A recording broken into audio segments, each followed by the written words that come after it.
Welcome back to my channel. As promised, I'm continuing the Living Dead Dolls series videos, and today is series 3. Let's get into it.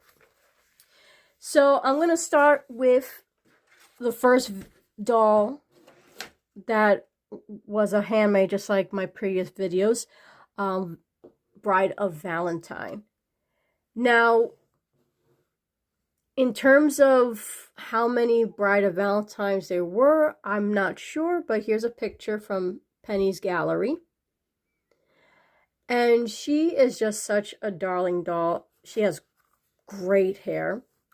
She draws her inspiration from both Frankenstein's monster and, of course, the Bride of Valentine. Her death date is the same date as the Valentine's Day Massacre, which involved Al Capone in Chicago. And I'm not going to go into detail of that, but it was called the Valentine's Day Massacre, so I guess that's where she got her name, Bride of Valentine. She comes with a heart. She's the first of the dolls to come with an organ.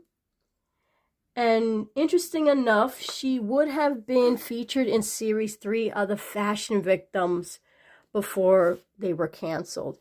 She has the basic limited points of articulation as Series 1 and 2. Her heart is attached to her hand with a peg hole, which you can see here.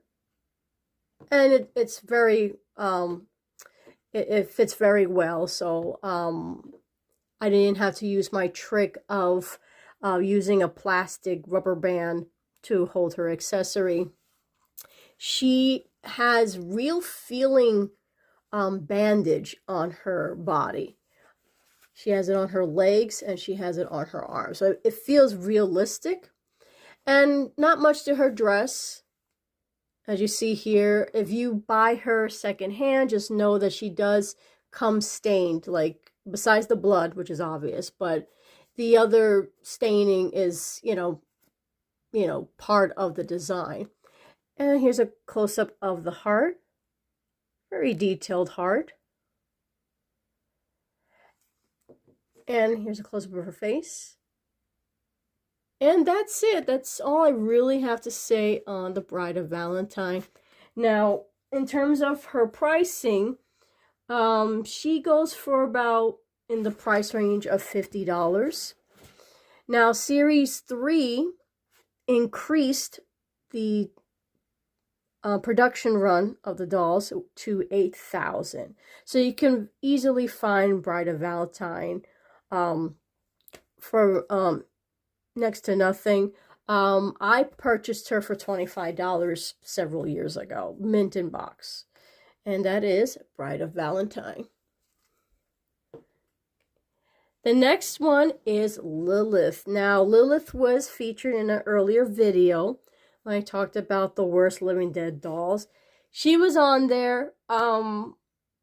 She's not a bad doll. It's just she's not one of my favorite dolls. And as I said before in my video, Living Dead Dolls, it was a lot hard to find a bad doll versus the overwhelmingly creative and wonderful dolls that are in Living Dead Dolls overall run. She has the same death date as Vlad the Impaler, who inspired Bram Stoker's Dracula. And her design is a mixture of Morticia Addams from the Addams Family and a character named Vampira, who was in the Ed Wood cult film Plan 9 from Outer Space. Here's a picture of her. Co-creator Damien has confirmed that she is the Lilith from Religious History, which is the mother of demons, aka Queen of Hell. And this is another doll that very much like Bride of Valentine you can get for inexpensive. I paid, get this, $10 sealed from Craigslist, which is insane. I'll never get a deal like that again. She has these faint veins on her face, which at first glance you don't see. And she has a little bit of a widow's peak, which is popular in vampire hairstyle. Very much similar to Bride of Valentine in terms of her long hair. Her dress has this cute little bow in the back. It's a nice material, her dress, and it's very long. And here's the vampire influence. See at the bottom of the dress. That's very much was her dress that it just flared out. I think Morticia Addams' dress did that as well.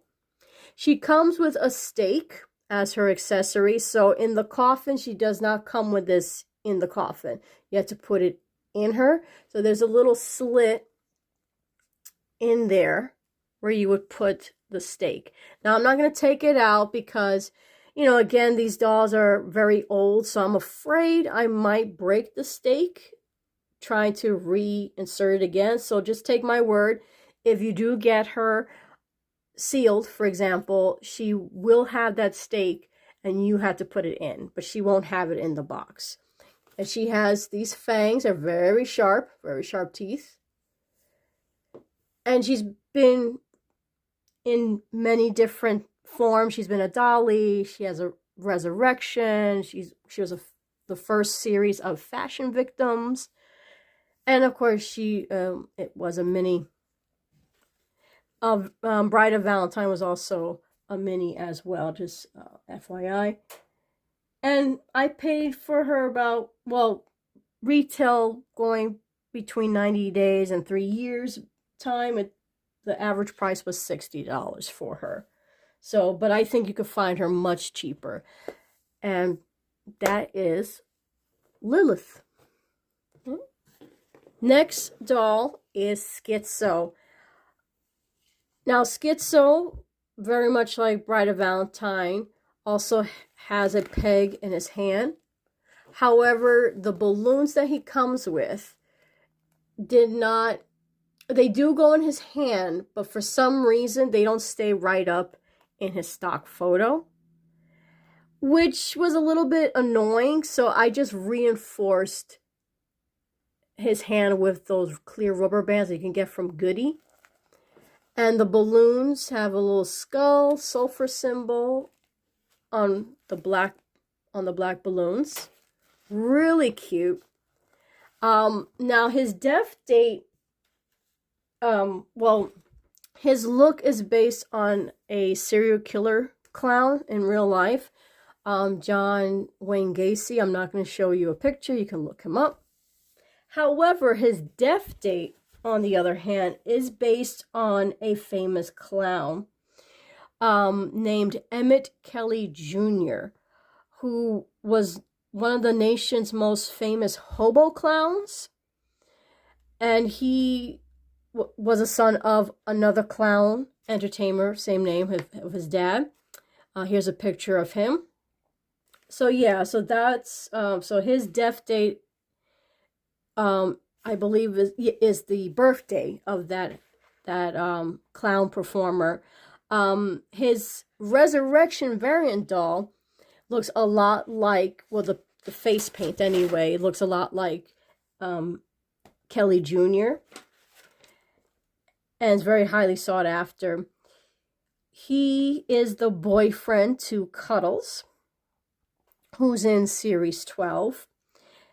And I paid $35 for him. I believe he was sealed a couple years back. And he goes for $62. He could run as high as $80 sealed in box, but you could still find him relatively inexpensive. And that is Schizo. Next one is one of my favorites from series 3, and it's Sheena. She is so well detailed. I just adore her. Now, Sheena, her death date is the same as Joey Ramone, lead singer of the punk rock group The Ramones. Her death date is also Joey Ramone's death date. Her name is from the song Sheena is a Punk Rocker by the Ramones. And she's the first doll with piercings. So she is before the Psychobillies. Really cute. She comes with this cool bloody bat with spikes, which is very reminiscent of Negan from The Walking Dead. I'm not sure if this doll was out before that character was introduced in that comic series. She comes with this shirt that says "No Future." Real working zipper. She has this faux leather jacket that says "Punk's Not Dead." And she has this cute little pleather skirt. Now, just to warn you, as with many Living Dead dolls with this material, it will eventually deteriorate over time. I'm very fortunate that it hasn't started peeling. This room that I'm filming in is very cold in the winter time. And when it's summertime, it doesn't really get hot in this part of the house. It's very shaded, so you know I'm able to keep her and dolls similar like her with this material. The outfit's pretty much in good condition. She comes with these torn socks. They do cover her feet. I'm not gonna take it out. So boots, and she's just really cute.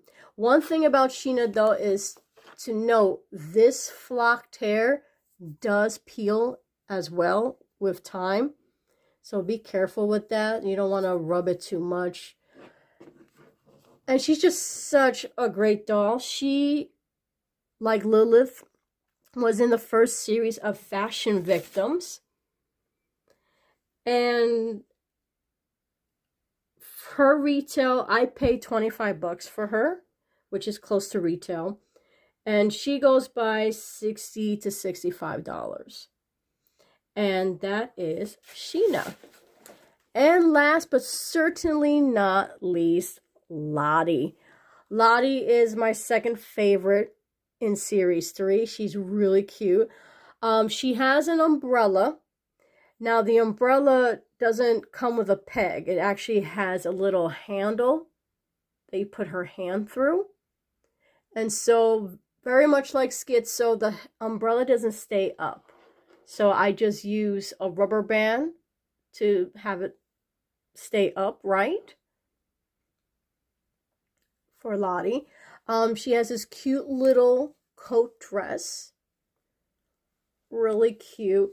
Now, her death date, which is interesting, is the same death date as famed author Sylvia Plath, who authored The Bell Jar, if you're familiar with that book.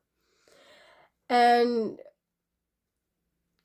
I don't want to go into detail how poor Lottie died, but let's just say it was by her own hand, and that's all I can say. And Sylvia Plath, I believe, the same fate. Not the same manner, but by her own hand. She is also reminiscent of the Morton Salt Girl. Here's a picture of that.